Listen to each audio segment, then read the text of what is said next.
Thank you universe, thank you universe, thank you universe. এই বিশ্ব ব্রহ্মাণ্ডকে ধন্যবাদ, এই মহাবিশ্বকে ধন্যবাদ, এই সুন্দর জীবনের জন্য এবং আজকের সুন্দর দিনটির জন্য। 9ই মার্চ অমাবস্যা। অমাবস্যা মানেই গডেসদের দিন। গডেস হেকাটে, গডেস লিলিথ, কেউ বা লুসিফারকে প্রার্থনা করতে চাইছেন। গডেস হেকাটের জন্য যারা প্রার্থনা করতে চাইছেন, কালকে তাদের জন্য একটা আদর্শ দিন। এবং অন্য যে কোনো স্পেল যেগুলো আমি নিউ মুন অর্থাৎ অমাবস্যায় করার জন্য দিয়েছি, বা যে কোনো যা কিছু মন্ত্র যা আপনারা অমাবস্যা থেকে শুরু করতে চাইছেন, এই অমাবস্যাটা অর্থাৎ 9ই মার্চের যে অমাবস্যাটা, সেটা হচ্ছে এটা শুরু করার জন্য একটা প্রশস্ত দিন। কেননা আগের দিন আমরা শিবরাত্রি কাটিয়েছি, আমরা সকলেই জানি। এবং পরের দিন যারা গডেস হেকাটে বা অন্য কোনো রিচুয়াল করতে চাইছেন বা অন্য কোনো স্পেল ওয়ার্ক করতে চাইছেন, তাদের জন্য একটা সুবর্ণ সুযোগ। কেননা অমাবস্যার দিন রাত্রি 8টা 34 মিনিটে সিদ্ধযোগ বা সিদ্ধিযোগ পড়ছে। সিদ্ধিযোগে আপনি যে কোনো প্রার্থনা করতে শুরু করবেন, যে কোনো মনস্কামনার জন্য কোনো রিচুয়াল করবেন, যে কোনো স্পেল ওয়ার্ক করবেন, যা কিছু করবেন, যে কোনো সাধনা করবেন, যে কোনো মন্ত্র সিদ্ধ করার কাজ শুরু করবেন, সেটা কিন্তু ম্যাজিকের মতন কাজ দেবে। এবং সিদ্ধযোগে যদি আপনি শুধুমাত্র আপনার ইচ্ছা নিয়ে পজিটিভ অ্যাফার্মেশনও দেন, বা কোনো রকম কোনো স্টেপস সেই স্বপ্নের প্রতি নেন, কোনো পদক্ষেপ গ্রহণ করেন, যা কিছু আপনার স্বপ্নের প্রতি, বা স্ক্রিপ্টিং ম্যানিফেস্টেশন অর্থাৎ কোনো জার্নাল রাইটিং করে ম্যানিফেস্ট করতে চান, ওই দিন কিন্তু একদম সেটার 100% ফল লাভ হবেই। সিদ্ধযোগে আপনি যা কিছু শুরু করবেন সেটার ফল লাভ কিন্তু 100% হবেই হবে। এবং হয়তো আপনার এই মুহূর্তে ডেসপারেট হলে হবে না যে কবে হবে, এক্ষুনি করলাম, এক্ষুনি কেন হচ্ছে না।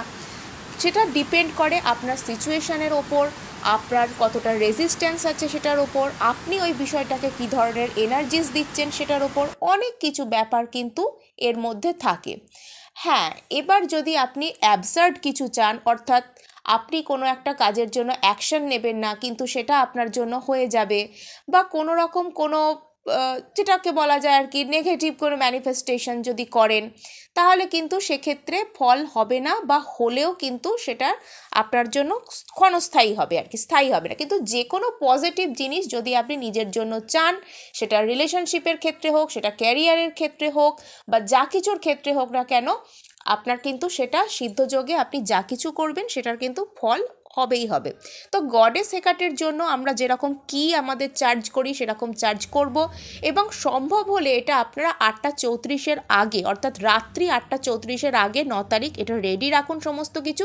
এবং ওই সময় থেকে আপনারা গডেস হেকাটের যে চ্যান্টিং, যেরকম অ্যানানা হেকাটে এর, অথবা আপনারা নর্মাল যেরকম চ্যান্ট করেন গডেস হেকাটে ম্যাজিক বিগিন নাও, এই ধরনের চ্যান্ট করতে শুরু করতে পারেন। আমি তো শিখিয়েই দিয়েছি গডেস হেকাটের রিচুয়াল করার জন্য। ওনার সামনে 5টি দানা অ্যামান্ড রাখবেন, অথবা কোনো কুকিজ বা কোনো মিষ্টি জিনিস, চকলেট এই জাতীয় কিছু, আর 1 গ্লাস জল রাখবেন। ওনার ছবির সামনে নর্মালি আপনারা ক্যান্ডেল লাইট জ্বালিয়ে বসে যান, এবং 8টা 34 আগে সব কিছু রেডি রাখবেন। যদি আপনি এই ধরনের রিচুয়াল ওই সময় করতে নাও পারেন, তাও কিন্তু আপনার মনস্কামনা জানিয়ে কোনো পজিটিভ অ্যাফার্মেশন দিন, এবং গডেস হেকাটের নাম অন্তত একবার করুন, গডেস হেকাটে ম্যাজিক বিগিন নাও। কি রিচুয়ালের সাথে অনেকে হানি রিচুয়াল করতে চাইছেন, সেক্ষেত্রে আপনারা গডেস হেকাটের উদ্দেশ্যে আপনাদের যে কি চার্জ আপনারা করেন প্রত্যেক মাসে অমাবস্যাতে কিন্তু গডেস হেকাটের সাথে যারা যুক্ত হয়েছেন, একবার চেষ্টা করবেন আপনাদের কি চার্জ করতে, এবং কিটাকে সর্বক্ষণ নিজেদের সঙ্গে রাখতে। রাস্তায় বেরোলে এটা রাখুন পার্সে, অথবা আপনাদের যে কোনো জায়গায় মোবাইল কভারের পিছে, বা আপনার গার্মেন্টসের মধ্যে যে কোনো জায়গায় আপনার পক্ষে এটা সম্ভব হয়, সাথে এটা রাখার চেষ্টা করবেন। কোনো রকম কোনো অবাঞ্ছিত ঘটনা বা মনোমতো ফল হওয়া, এই ধরনের বিষয়কে আপনারা অ্যাভয়েড করতে পারবেন। অর্থাৎ মনোমতো ফল হবেই, যে কোনো জায়গায় আপনি যাচ্ছেন, যে কোনো মিটিংয়ে যাচ্ছেন সেটা সাকসেসফুল হবে, যে কোনো কাজে যাচ্ছেন সেটা সাকসেসফুল হবে, এবং যে কোনো অবাঞ্ছিত ঘটনা, অবাঞ্ছিত প্রশ্ন এসব থেকে আপনারা এড়াতে পারবেন। তো গডেস হেকাটের কি রিচুয়াল আপনারা হানির সাথে করতে পারেন, এটাতে আপনারা মধু অফার করতে পারেন। সেই সময় গডেস হেকাটেকে চাবির ওপর জাস্ট মধুটাকে ঢেলে দেবেন, এবং সেই মধুটা আপনি স্কিনের জন্য ব্যবহার করতে পারেন। এটা আপনাকে আকর্ষক শক্তি দেবে, এবং আপনার মানে আপনারা তো জানেনই যে স্কিনের জন্য মধু উপকারী, সেক্ষেত্রেও একটা ভালো ব্যাপার হবে। আর যেহেতু এটা দেবীর উদ্দেশ্যে অর্পণ করা মধু, সেক্ষেত্রে আপনার মধ্যে পজিটিভ এনার্জিস থাকবে, আপনার মধ্যে আকর্ষণ ক্ষমতা বৃদ্ধি পাবে, আপনার অ্যাপিয়ারেন্স সুন্দর হবে, আপনার যে কোনো উইশ উইশ থাকলে তা ম্যানিফেস্ট হবে, আপনার চাকরা হিলিং হতে পারে।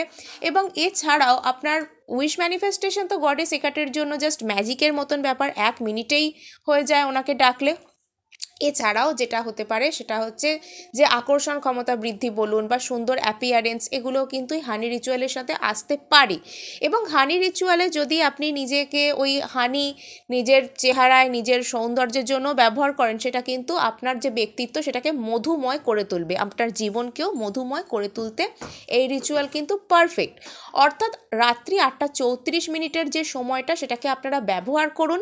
এবং আমি চাই এই সময়টাকে আপনারা যে কোনো শুভ ইচ্ছা পূরণের কাজে লাগান, সেই জন্যই আপনাদের জন্য তাড়াতাড়ি করে এই ভিডিওটা করা। অবশ্যই আপনারা করুন। Goddess Hecate magic begin now. এবং গডেস অ্যানানা হেকাটে এর এই চ্যান্টিংও আমি খুব তাড়াতাড়ি দিয়ে দিতে চলেছি। তো বেস্ট অফ লাক।